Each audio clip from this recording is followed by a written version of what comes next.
había pasado un día de debate y de enseñanza y aprendizaje con el fundador de la literofilosofía, el profesor Ferreira.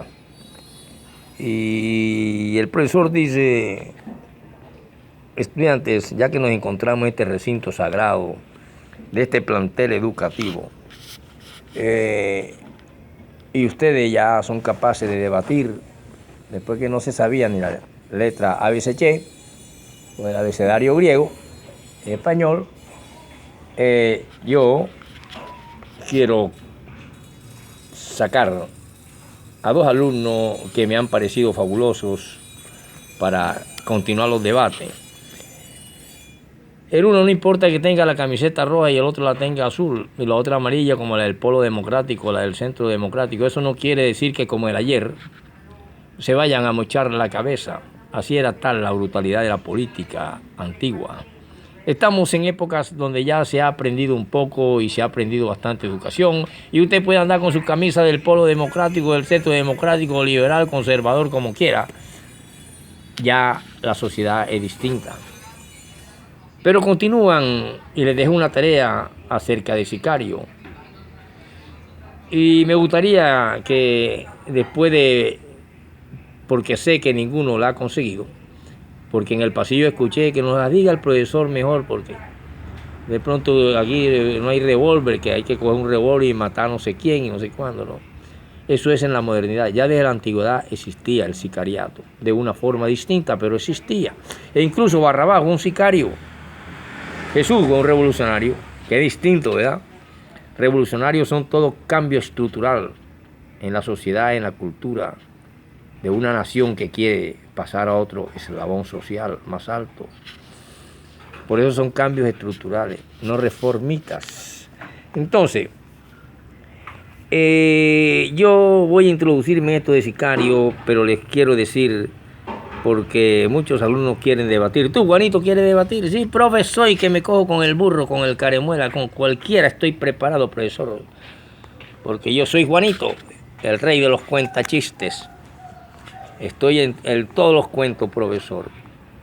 ¿Como cuál, Juanito? Bueno, como el día que la señora me dijo que yo era plebe, porque... ¿Y por qué te dijo la señora que tú eras plebe, Juanito? Porque ella me dijo: Juanito, se me para y se me sale. Y yo le contesté: señora. Y enseguida me dijo: queda suspendido de por vida y ya no he conseguido más clases sino ahora con usted, profesor. Bueno, yo quiero que tú actúes, Juanito. Mira, Juanito, tú vas a hablarme un poco de algo que se llama paz. Y vas a debatir con... ¿Quién quieres, Juanito, batirte tú en la arena donde se debe utilizar la diplomacia, la política, el verbo, el argumento? Recuerden que con falsos argumentos se atacó a Cristo Jesús, el Hijo de Dios, el sencillo hombre, que su sabiduría tan sencilla era y transparente como la de usted, profesor Robin. Claro, igualita, no hay más nada que buscar, 2 gotas de agua. Y con falsos argumentos, y ustedes deben saber que es imposible que tengáis razón y que todos los sabios del mundo estén equivocados. Por eso es que se llamó sabio a los ancianos, sabio de sabiduría por sus años. La historia también da sabiduría, porque debemos leer lo más antiguo hacia acá, porque los años traen sabiduría. Por eso le digo que Barrabás fue un sicario y Jesucristo un revolucionario de paz, de amor, de fe, esperanza, mansedumbre, paz, gozo espiritual. Bien, profe, yo quiero decirle, profesor, que yo no encontré nada sobre sicario. Ahora usted nos lo explica a la luz de la Biblia, para demostrar que Barrabás era un sicario. Pero yo sí quiero, profesor, porque investigué acerca de una cuestión que hubo aquí en Colombia, que usted una vez dio una clase sobre la violencia, y quiero que cualquiera de aquí, el careburro, el caremuela, cualquiera, se pare aquí frente al profesor para que combata con Juanito, porque yo soy Juanito. No soy Juanito, no te alabes tanto, Juanito. Mejor di qué quería y después se van a debate. Bueno, yo quería decir, profesor, que el 7 de febrero de 1948 El mismo Jorge Eliezer Gaitán se colocó al frente de la marcha del silencio. ¿Y qué es eso, profesor? Todo el mundo estaba en silencio. ¿Y por qué, profesor? Porque querían testimoniar el rechazo del pueblo liberal y conservador. El mismo, ojo, liberales y conservadores se tuvieron que unir contra la violencia. Y en ese discurso, Gaitán pidió hechos concretos de paz y civilización. Hace poco en la ONU habló, creo que un presidente, creo que el actual de Colombia, Gustavo Petro, y mucha gente ya enseguida, digo, por Caracol y por las otras emisoritas, y por argumentos de Facebook y no sé qué, y que ya salió el capo a relucir. Aquí en Colombia no hay capos nuevos, los capos son empresarios industriales desde antes de que incluso tomara el poder Álvaro Uribe Vélez o Pastrana, que ya vimos que el del Caguán, que ya vimos la cuestión de insectos. En cambio,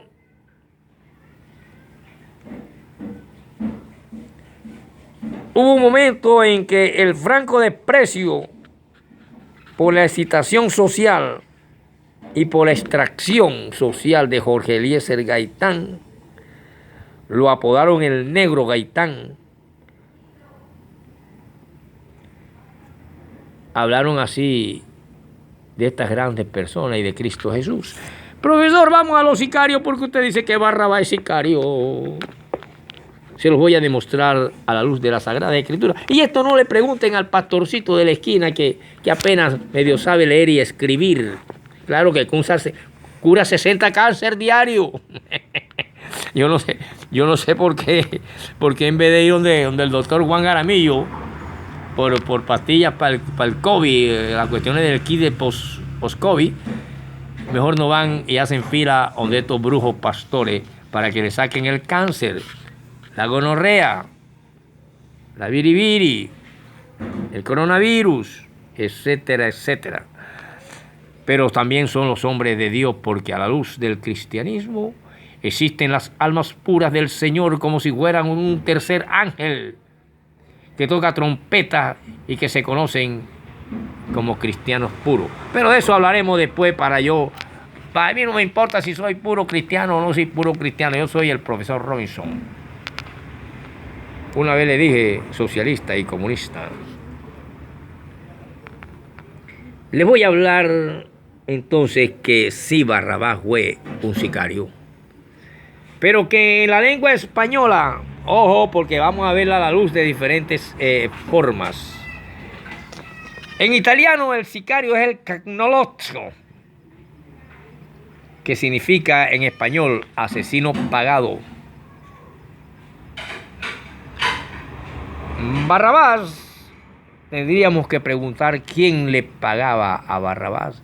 Sería el estado farisaico de Caifás y los sacerdotes de las sinagogas o del antiguo templo herodiano para que atentara contra los romanos. También se dice que desde muchos tiempos antiguos, incluso ya de la época de los hermanos bíblicos, montaron a Magdá y desde allá arrojaban piedras y vencieron estos revolucionarios judíos a tropas enemigas. Creo que entre esas estuvieron algunas tropas en la antigüedad, cuando los hermanos Ireneo y todas esas cuestiones. Veo entonces que con el tiempo aparece la palabra sionismo. El sionismo, estudiantes, para que se puedan ir a debate, ustedes vayan tomando apunte, queridos estudiantes. Fue un movimiento que tendió a la formación de un Estado judío moderno en Palestina, pero que después de la Segunda Guerra Mundial, por allá en el año 1948, aparece Moshe Dayan, Theodor Herzl y Golda Meir, la gran líder, y en esa tierra que llaman prometida desde la antigüedad, se forma el famoso Estado de Israel moderno, con capital al sur y capital al norte. La cuestión sagrada queda anclada en que el pueblo palestino coloca el domo de la roca y quedaron en ruina el templo de Salomón, en ruina porque hizo todo lo contrario de lo que Dios le dijo. Empezó a amar otras mujeres que tenían otros dioses y él mismo terminó adorando dioses extraños y deformes en su forma, amorfos. Ya ven que por eso el verbo creer es difícil. Yo pude creer en una época en Salomón y su sabiduría, pero ya después es como más difícil creer que era sabio y verdaderamente firme en las cosas de Dios, cosa que no sucedió con el Nazareno, Jesucristo, y en eso se diferencia, ¿verdad? Entonces así que podemos ver que en la antigüedad los sicarios se movían de un lado a otro, a lo largo y ancho para, por ejemplo, en el caso de Barrabás, asesinar a puñal. Por eso dice varones de puñal en hebreo. A puñal a los del imperio. Hoy en día es el imperio norteamericano, el imperio no sé qué. Antes era el imperio romano, el imperio babilónico, el imperio griego, el imperio asirio, etcétera, etcétera, como está en la Biblia. Pero que siempre existió el camello. Hoy en día el sicario va en carro y en moto, es lo que más usa. Antes debería ir a camello, atravesar el desierto, cumplir la función, matar a puñal, por eso dice varones de puñal, matar a puñal al individuo indicado y traer una prueba, una oreja donde está un arete de oro, por ejemplo, que lo identifique, y traérselo al dueño, al que le pagó para que lo asesinara. Esos sicarios andaban a lo largo y ancho de la Palestina y de Israel en camellos. Hasta en el templo ese de Herodes y de Salomón se entraba con camellos. Había una puerta que se llamaba la puerta de los camellos, la puerta de los caballos, la puerta de no sé qué, de los pecados, etcétera, de las 12 puertas que había. Entonces la puerta del norte, la puerta del este. Entonces, cuando vemos que ya en español significa asesino pagado, en italiano cognoto, vamos a ver qué es lo que es esto en hebreo, el sicario. Por un tanto tenemos que aparecen en el siglo I en la era cristiana unos hombres llamados varones de puñal. Eran miembros, eran políticos. Por eso es que Barrabás, sus movimientos eran políticos. El del Señor Jesucristo era distinto. Era de paz, de amor, de fe, de esperanza, mansedumbre, gozo espiritual. Y estos hombres políticos, por eso es que estos muchas veces, cuando vemos criminalística, nos damos cuenta que muchas veces muchos hombres víctimas de sicarios han sido movidos por cuestiones políticas. Eso es de la antigüedad de Cristo y antes. Una fracción política y fanática de judíos que cometió diversos asesinatos por motivos ¿qué? Políticos. ¿Sí o no, Juanito? Si usted lo dice, profe. Y ellos cometieron diversos asesinatos políticos. Muerte de Jorge Eliezer Gaitán, por ejemplo. Sicario. Cuando los judíos se amotinaron contra Pablo en Jerusalén durante su última visita a esa ciudad, el comandante militar Claudio Lisias sospechó que el apóstol era el egipcio que previamente había promovido una sedición y la había conducido al desierto y condujo al desierto a 4,000 varones de puñal. Hechos 21, 30, 38, Hechos 23, 26, 27. Cojan apunte para que no digan que Ferreira Robinson es un profesor mentiroso y que no sabe nada de Biblia, profe. Que por qué no pone una iglesita y pone al tostado y pone al burro a que recojan las ofrenditas y los diezmitos. porque el primer ministerio lo ejerció Jesucristo y fue el de maestría, y es el que me gusta a mí no me gusta estar gritando en una esquina ahí con tercero elemental y a duras penas 4 libritos en la cabeza y unos cuantos versículos de la Biblia, ahora está ahí gritando ahí que pasa un maestro como yo, y me dan risa y pena. El significado literal de la expresión griega, o griego ahora, que se traduce varones de puñal, es varones de los sicarios. ¿Ya vieron?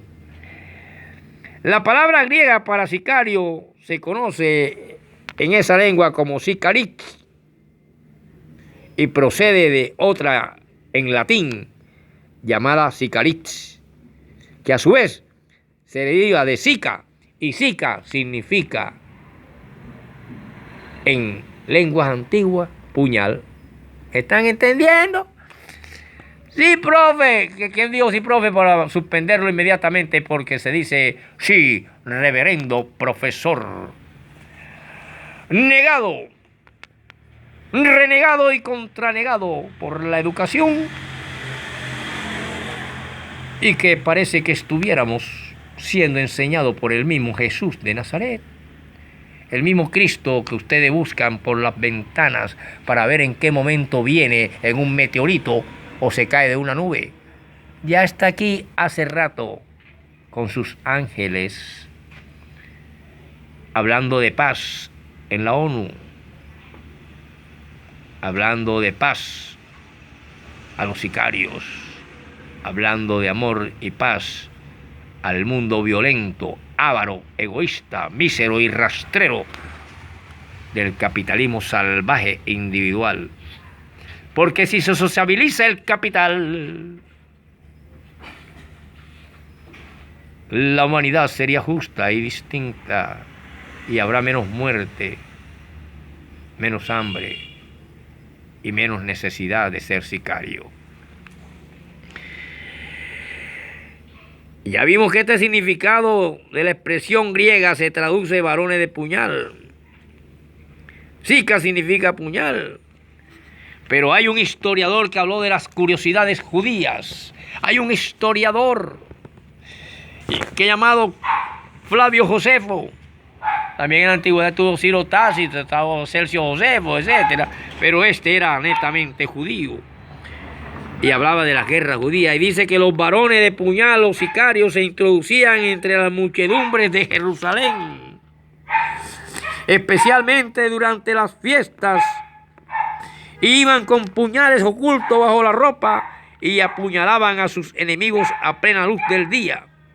Luego, para no levantar sospechas, se entremezclaban con los que perseguían a los sicarios o a los ladrones y decían: ¡cójanlo, cójanlo! Y eran ellos mismos que llevaban los puñales dentro de la ropa y expresaban indignación por los asesinatos. Flavio Josefo, el gran historiador judío, también menciona que los sicarios encabezaron la revuelta contra Roma en el año 66 era cristiana. Un grupo de sicarios a las órdenes de Eleazar, hijo de Jairo, tomó la guarnición romana de Masada y efectuó grandes matanzas. Este grupo de sicarios que desafió a Roma eran fanáticos nacionalistas judíos, que habló ahorita de sionistas, que desafiando a Roma, como hoy desafía a Estados Unidos, hasta 73 era cristiana. Mire cuántos años duró ese desafío, del 66 al 73, los sicarios barriendo a puñal a todo enemigo. Por eso digo que Barrabás tenía que ser un sicario, alguien le pagaba, porque Barrabás decía: vamos, y Jesús decía: con puñal no, sino con la palabra del Todopoderoso. Este grupo de fanáticos abrió una brecha en la defensa de Masada y los romanos no tuvieron que asaltar la fortaleza, pues los sicarios incitaron el suicidio en masa de 960 hombres, mujeres y niños para que no los capturasen. 2 mujeres y 5 niños que se habían escondido en una cueva fueron los únicos sobrevivientes. Están viendo desde cuándo vienen metidos en la política los sicarios. Barrabás debió ser un sicario y algún grupo político, no secta religiosa, le tuvo que pagar. Pero como ahora la religión está metida con la política, no tiene nada de raro que algunos cristianos del púlpito le paguen a un sicario para que maten a alguien que habla contra el diezmo o habla contra las iniquidades protestantes y las mentiras de púlpito, donde solo Satanás se revuelca y se ríe a carcajada. Continuaremos con el debate entre Juanito